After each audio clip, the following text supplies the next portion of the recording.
오늘은 많은 분들이 꿈꾸는 조기 은퇴 뒤에 숨겨진 현실을 이야기해 보려 합니다. 대부분은 시간만 많아지면 행복이 따라온다고 생각하지만 실제 은퇴자들의 삶은 예상과 정반대인 경우가 적지 않습니다. 조기 은퇴를 선택한 사람들 가운데 상당수가 공통적으로 말하는 문장이 있습니다. 일을 그만두는 순간 자유가 시작될 줄 알았다. 그런데 막상 멈춰보니 나는 아무 준비도 돼 있지 않았다. 이 한 문장이 조기 은퇴 현장에서 가장 많이 들리는 현실의 목소리입니다. 저희가 만난 40대 조기 은퇴자 어씨 역시 비슷한 경험을 했습니다. 그는 치밀한 투자로 6억 원의 자산을 만들고 39살에 직장을 떠났습니다. 은퇴 직후 첫 몇 달은 정말 행복했다고 말합니다. 매일 늦잠을 자고 평일에 한산한 카페에서 커피를 마시고 혼자만의 시간을 온전히 즐겼습니다. 하지만 문제는 그 행복이 오래가지 않았다는 점입니다. 은퇴 6개월이 지나자 그는 점점 이유 없는 공허함에 빠졌습니다. 과거에는 출근이라는 명확한 구조가 하루를 지탱해줬지만 이제는 모든 시간이 본인에게 열려있는 상황이 오히려 스트레스로 다가왔습니다. 특히 매일 반복되던 해야 할 일 없음이 그의 자존감을 흔들었습니다. 나는 지금 뭘 위해 살지라는 질문이 하루에도 여러 번 머릿속을 스쳤습니다. 이런 심리 변화는 연구에서도 일관되게 나타납니다. 사람은 자유가 많아질수록 행복이 늘어나는 것이 아니라 자유를 감당할 구조가 있을 때에만 행복이 유지된다는 결과가 있습니다. 즉 시간의 여유보다 중요한 건 그 시간을 어떻게 써야 하는지에 대한 명확성입니다. 재정 문제도 예상보다 빨리 찾아옵니다. 조기 은퇴자 B씨는 은퇴 후 월 200만 원 정도만 쓰면 충분할 것이라고 생각했습니다. 하지만 막상 일을 그만두자 지출은 오히려 늘었습니다. 일을 하지 않는다는 불안감이 심리적 소비를 자극한 것입니다. 지루함을 해소하기 위한 외식, 충동 구매, 비용이 큰 취미가 대표적입니다. 그는 자유를 얻었지만 소비가 통제되지 않으니 경제적 스트레스가 더 컸다고 말했습니다. 사회적 관계 역시 급격히 줄어들었습니다. 직장이라는 공동체를 떠난 순간 자연스럽게 단절이 발생한 것입니다. 누군가와 대화할 일이 줄어들면 삶의 활력도 함께 떨어집니다. 특히 남성 은퇴자들의 경우 대화 상대가 배우자 한 명으로 축소되며 관계 갈등이 증가하는 패턴도 많이 발견됩니다.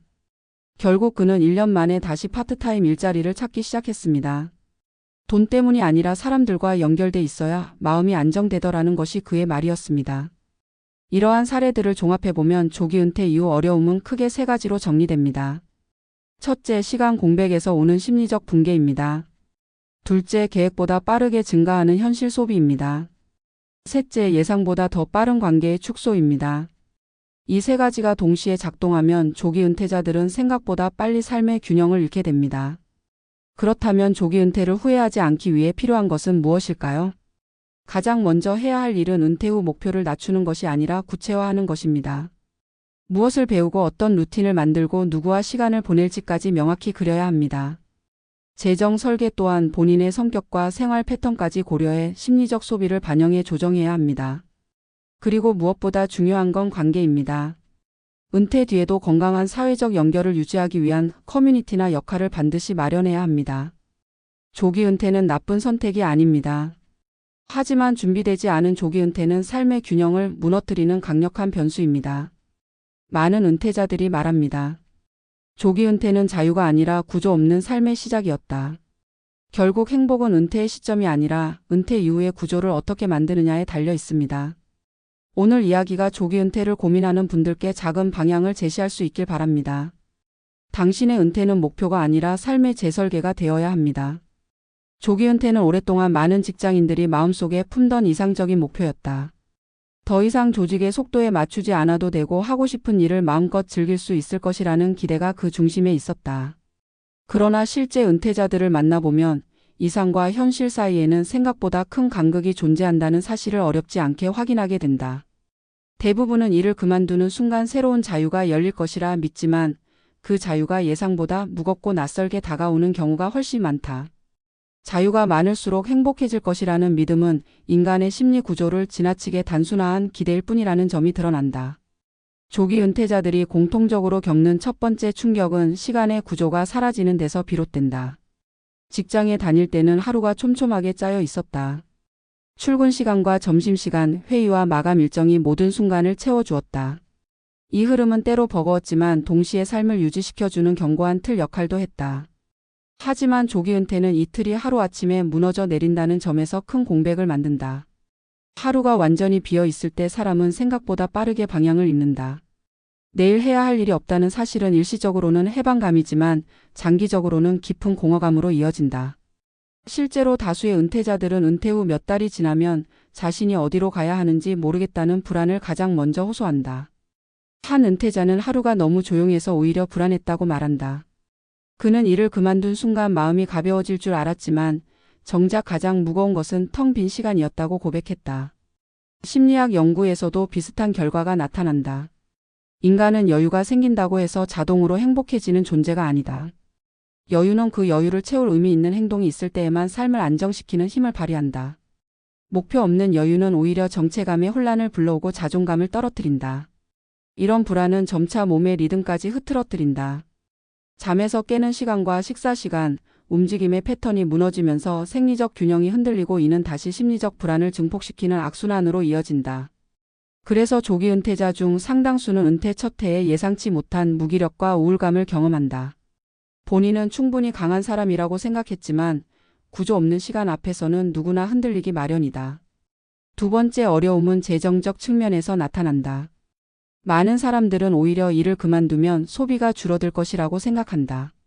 하지만 실제로는 그 반대가 되는 경우가 많다. 직장은 스트레스이기도 하지만 동시에 소비를 억제하는 환경이기도 하다. 일하는 동안에는 하루 대부분이 회사에서 정해진 일정 속에 움직이기 때문에 충동적 소비를 할 여지가 적어지지만 은퇴 뒤에는 선택지가 늘어나면서 지출이 자연스럽게 확대된다. 가벼운 외식, 취미용 장비, 심심함을 달래기 위한 소소한 지출이 반복되면 한 달이 순식간에 지나간다. 무엇보다 큰 문제는 심리적 소비다.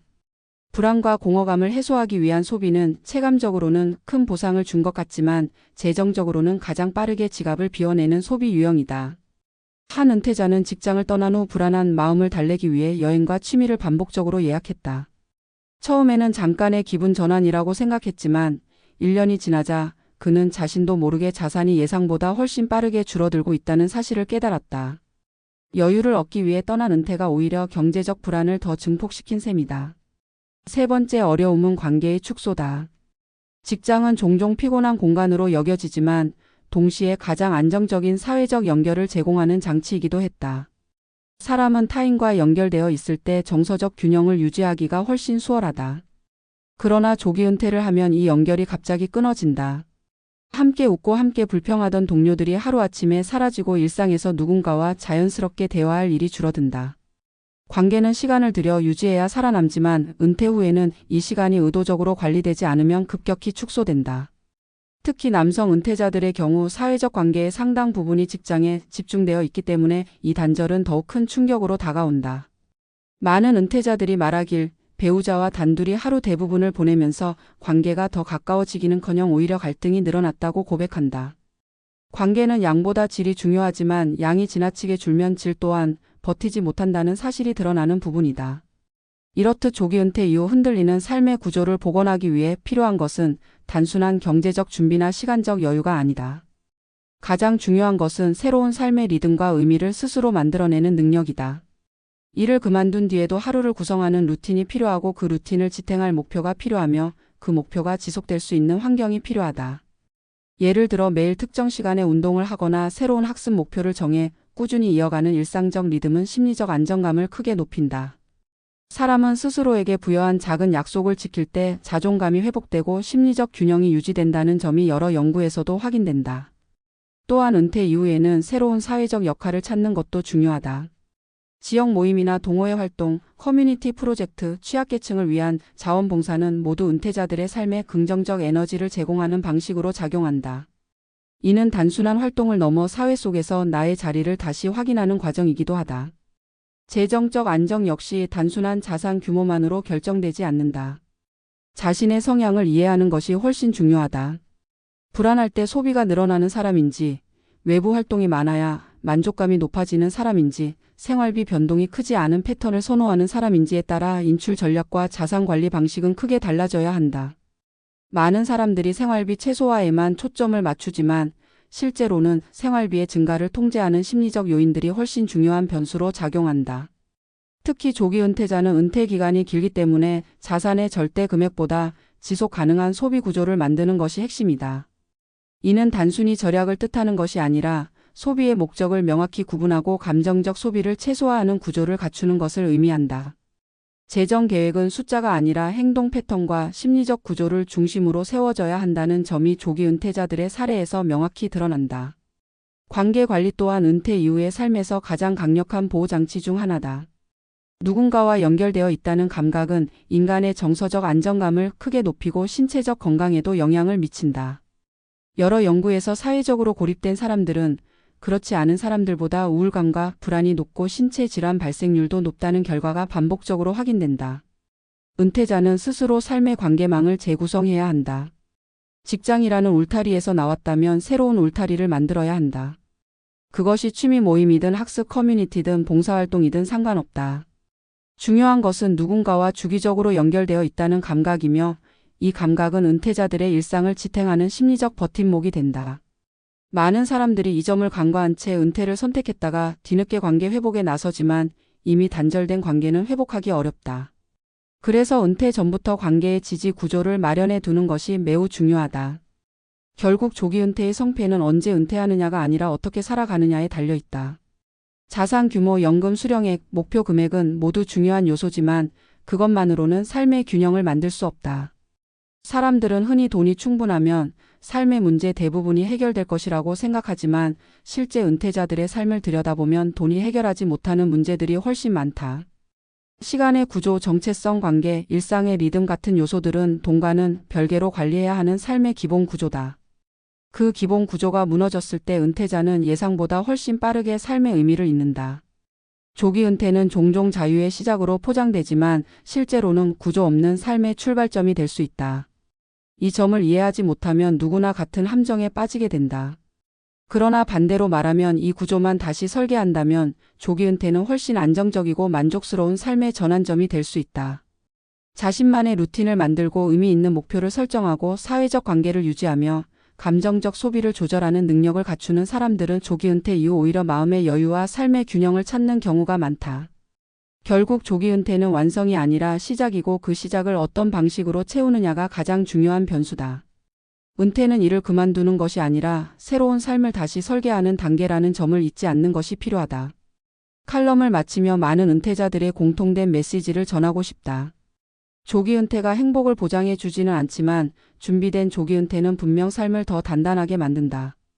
행복은 은퇴의 시점이 아니라 은퇴 이후의 시간에 어떤 의미를 부여하느냐에서 결정된다. 결국 은퇴는 자유가 아니라 구조이고 그 구조를 만드는 능력이 진짜 자산이라는 사실을 기억해야 한다.